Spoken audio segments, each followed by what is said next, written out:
salah satu mahasiswi dari program studi manajemen di Universitas Muhammadiyah Riau. Alasan mengapa saya memilih prodi manajemen karena lulusan manajemen memiliki keterampilan yang dapat diterapkan di berbagai sektor industri seperti bisnis, keuangan, pemasaran, sumber daya manusia, operasional, dan lain-lain.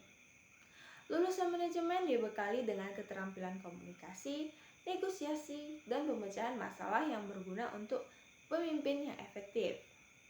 Lulusan manajemen memiliki pemahaman yang luas tentang bagaimana bisnis beroperasi dan dapat mengambil keputusan yang strategis. Lulusan manajemen dapat bekerja di berbagai jenis organisasi, baik swasta, publik, maupun nirlaba. Lulusan manajemen dapat mengisi posisi seperti manajer, konsultan, analisis, wirausahawan, dan lain-lain. Mengapa saya memilih program studi manajemen di Universitas Muhammadiyah Riau?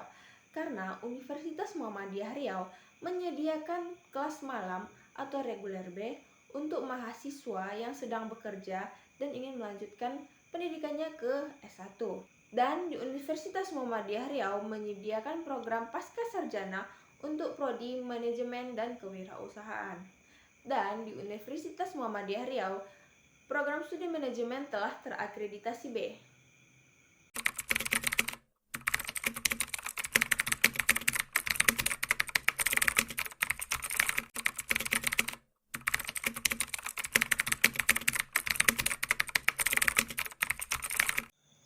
Teknologi informasi atau information technology adalah istilah yang merujuk pada teknologi yang membantu manusia dalam membuat, mengubah, menyimpan, mengomunikasikan, dan menyebarkan informasi.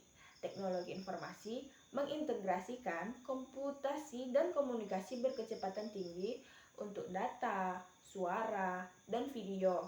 Contoh dari teknologi informasi tidak hanya sebatas pada komputer pribadi, tetapi juga termasuk perangkat rumah tangga elektronik, perangkat genggam modern seperti ponsel, dan lain-lain.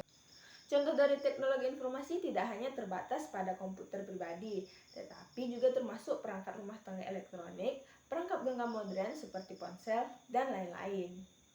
Teknologi memiliki berbagai fungsi dan tujuan, termasuk mengolah data, memproses data, memperoleh, menyusun, dan mengomunikasikan informasi. Fungsi-fungsi ini dilakukan melalui komponen-komponen seperti hardware, software, brainware, data, informasi, dan pengetahuan. Perlunya teknologi informasi dalam berbagai aspek kehidupan, termasuk pendidikan, bisnis, dan komunikasi, sangat penting dan relevan.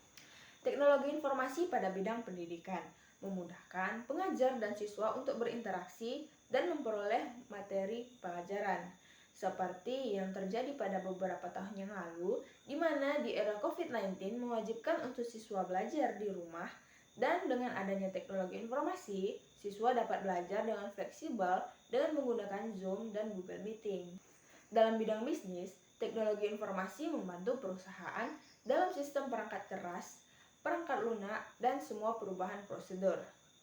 Dengan adanya teknologi informasi, melayani pelanggan akan menjadi sangat mudah karena membantu meningkatkan keterlibatan karyawan, memberikan akses informasi, dan memberikan fleksibilitas dalam menjawab tantangan bisnis. Di bidang komunikasi, teknologi informasi memungkinkan komunikasi antar manusia menjadi lebih murah, lebih mudah, dan lebih cepat dari sebelumnya. Dengan teknologi informasi, orang dapat menonton film atau lagu baru dari platform, mengirim SMS, panggilan video, dan mengirim email sangat mudah saat ini. Teknologi informasi sangat diperlukan dalam berbagai aspek kehidupan karena membantu memudahkan manusia dalam memecahkan berbagai permasalahan, meningkatkan efisiensi, dan memungkinkan akses informasi yang lebih luas dan fleksibel. Sistem informasi dapat didefinisikan sebagai integrasi komponen untuk pengumpulan, penyimpanan, dan pemrosesan data. Data tersebut kemudian digunakan untuk menyediakan informasi berkontribusi pada pengetahuan serta produk digital yang memfasilitasi pengambilan keputusan. Sistem informasi dapat digunakan dalam berbagai konteks, termasuk bisnis, pendidikan, pemerintahan, kesehatan, dan lain-lain. Dalam beberapa organisasi departemen atau unit yang bertanggung jawab atas sistem informasi dan pemrosesan data dikenal sebagai layanan informasi.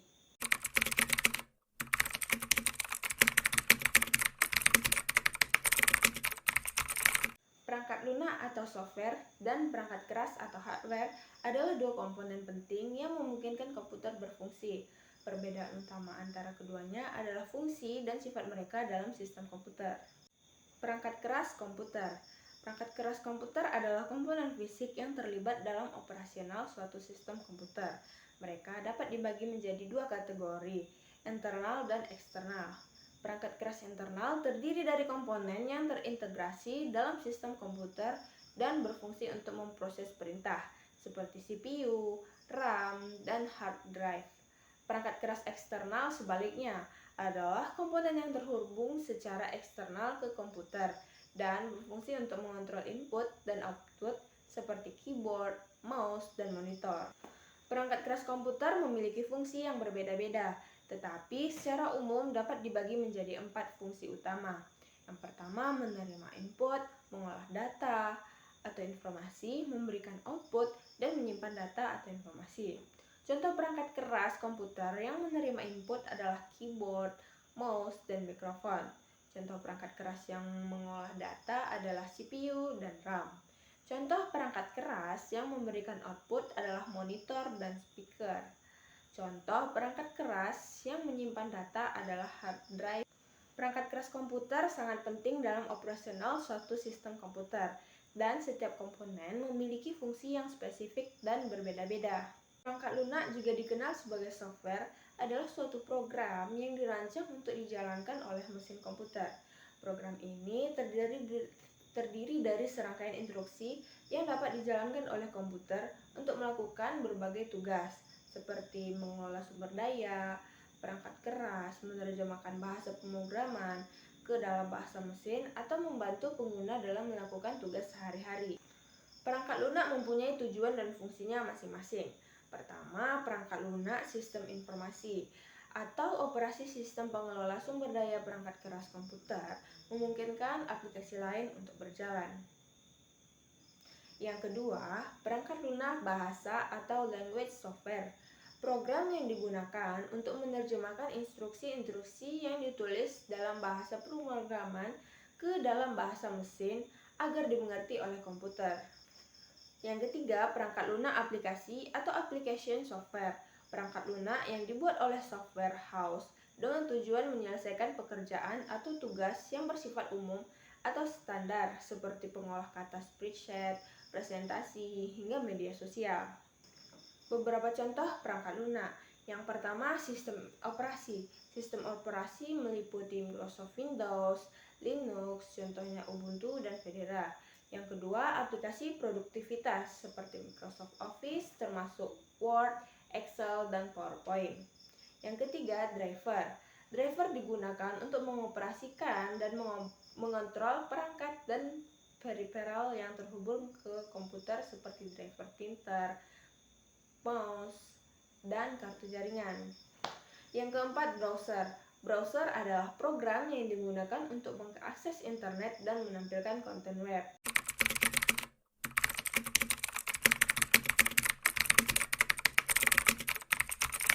Pengertian pengambilan keputusan di level manajemen.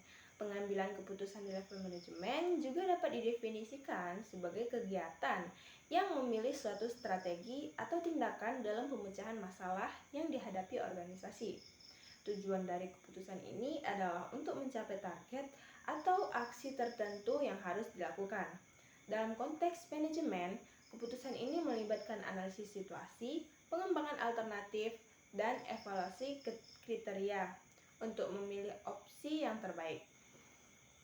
Manajer harus memiliki kemampuan untuk mengidentifikasi masalah, mengembangkan kriteria, dan memilih strategi yang efektif untuk mencapai tujuan organisasi. Sistem penunjang keputusan.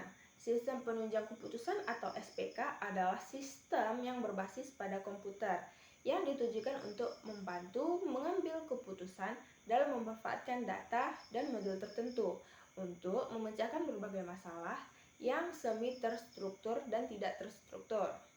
Tujuan dari SPK adalah untuk membantu dalam pengambilan keputusan atas masalah yang semi terstruktur, memberi dukungan atas pertimbangan manajer, meningkatkan efektivitas keputusan yang diambil, dan meningkatkan kecepatan komputasi. SPK dapat membantu manajer dalam mengidentifikasi masalah, mengembangkan kriteria, dan memilih strategi yang efektif untuk mencapai tujuan organisasi. Dengan demikian, SPK dapat menjadi alat yang berguna dalam proses pengambilan keputusan manajerial. Pengertian data, informasi, dan pengetahuan. Data, informasi, dan pengetahuan adalah konsep yang terkait dalam ilmu teknologi informasi dan ilmu pengetahuan. Data adalah sekumpulan keterangan ataupun fakta yang dibuat dengan kata-kata, kalimat, simbol, angka, dan lainnya. Data di sini dapat dikatakan melalui sebuah proses pencarian dan juga pengamatan yang tepat berdasarkan sumber-sumber tertentu. Data adalah sekumpulan keterangan ataupun fakta yang dibuat dengan kata-kata, kalimat, simbol, angka, dan lainnya. Data di sini dapat dikatakan melalui sebuah proses pencarian dan juga pengamatan yang tepat berdasarkan sumber-sumber tertentu. Data dapat berupa angka, huruf, grafik, lambang, tabel, objek, kondisi, dan situasi yang digunakan untuk menghasilkan informasi atau keterangan, baik kualitatif maupun kuantitatif yang menunjukkan fakta.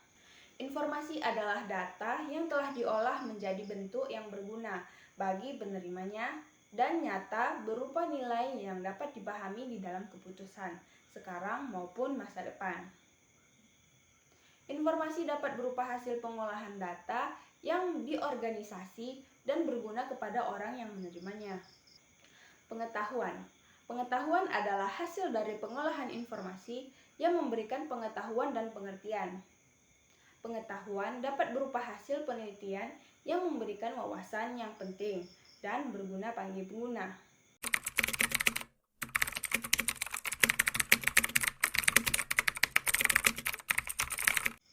Pengertian data, informasi, dan pengetahuan. Data, informasi, dan pengetahuan adalah konsep yang terkait dalam ilmu teknologi informasi dan ilmu pengetahuan. Data adalah sekumpulan keterangan ataupun fakta yang dibuat dengan kata-kata, kalimat, simbol, angka, dan lainnya. Data di sini dapat dikatakan melalui sebuah proses pencarian dan juga pengamatan yang tepat berdasarkan sumber-sumber tertentu. Data adalah sekumpulan keterangan ataupun fakta yang dibuat dengan kata-kata, kalimat, simbol, angka, dan lainnya. Data di sini dapat dikatakan melalui sebuah proses pencarian dan juga pengamatan yang tepat berdasarkan sumber-sumber tertentu. Data dapat berupa angka, huruf, grafik, lambang, tabel, objek, kondisi, dan situasi yang digunakan untuk menghasilkan informasi atau keterangan, baik kualitatif maupun kuantitatif yang menunjukkan fakta. Informasi adalah data yang telah diolah menjadi bentuk yang berguna bagi penerimanya dan nyata berupa nilai yang dapat dipahami di dalam keputusan sekarang maupun masa depan. Informasi dapat berupa hasil pengolahan data yang diorganisasi dan berguna kepada orang yang menerimanya. Pengetahuan. Pengetahuan adalah hasil dari pengolahan informasi yang memberikan pengetahuan dan pengertian. Pengetahuan dapat berupa hasil penelitian yang memberikan wawasan yang penting dan berguna bagi pengguna.